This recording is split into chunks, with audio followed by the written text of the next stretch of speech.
Hello everyone, welcome to my channel Suma Girish. ఇవాళ recipe ఏంటంటే చామగడ్డ పులుసు. చాలా సింపుల్గా నా స్టైల్లో ప్రిపేర్ చేశాను. చాలా దగ్గర వీటిని చామ దుంపలు అని కూడా అంటుంటారు. సో మేము నెల్లూరు వాళ్ళం కాబట్టి మేము చామగడ్డ అనే పిలుస్తామన్నమాట. ఈ కర్రీ యాక్చువల్గా మా వారికి నచ్చదు, అందుకే నేను ఫ్రీక్వెంట్గా చేయను అనమాట. నాకు పిల్లలిద్దరికీ చాలా ఇష్టం ఇలాంటి పులుసు కూరలు, పచ్చళ్ళు చాలా ఇష్టం అనమాట. అందుకే ప్రిపేర్ చేస్తూ ఉంటాను. ఈ మధ్య చామగడ్డలు బాయిల్ చేస్తుంటే ఒకటి ఉడికి ఒకటి ఉడక్క గట్టిగా అలా ఉంటుంది కదా. సో అలా కాకుండా ప్రెషర్ కుక్కర్లో పెట్టేసుకుంటే అన్నీ ఈవెన్గా ఉడుకుతాయి అన్నమాట. ప్రాసెస్ చాలా సింపుల్గా ఉంటుంది. జస్ట్ 15 మినిట్స్లో అయిపోతుంది అనమాట రెసిపీ.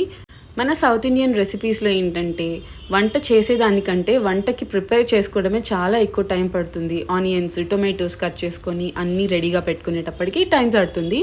అదే వంట చేయడం నిమిషాల్లో పని కదా. ఈ స్టైల్ ప్రిపేర్ చేసి చూడండి. మీకు నచ్చితే కామెంట్ చేసేయండి.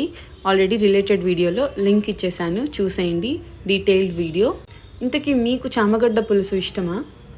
మా వారు చిన్నోడు కొంచెం హెల్తీ వర్షన్ అనమాట. హెల్తీ ఫుడ్స్ వాళ్ళకి ఇష్టము. నాకు పెద్దోడికి ఏంటంటే కొంచెం జంక్ ఫుడ్స్ ఇష్టం అనమాట. నూడిల్స్, మ్యాగీ, పులుసులు, పచ్చళ్ళు అని చెప్పి. ఇంతకీ మీకు చామగడ్డ పులుసు ఇష్టమా? మీరు ఏ స్టైల్లో చేస్తారో కామెంట్ చేసేయండి. Subscribe to my channel Suma Girish.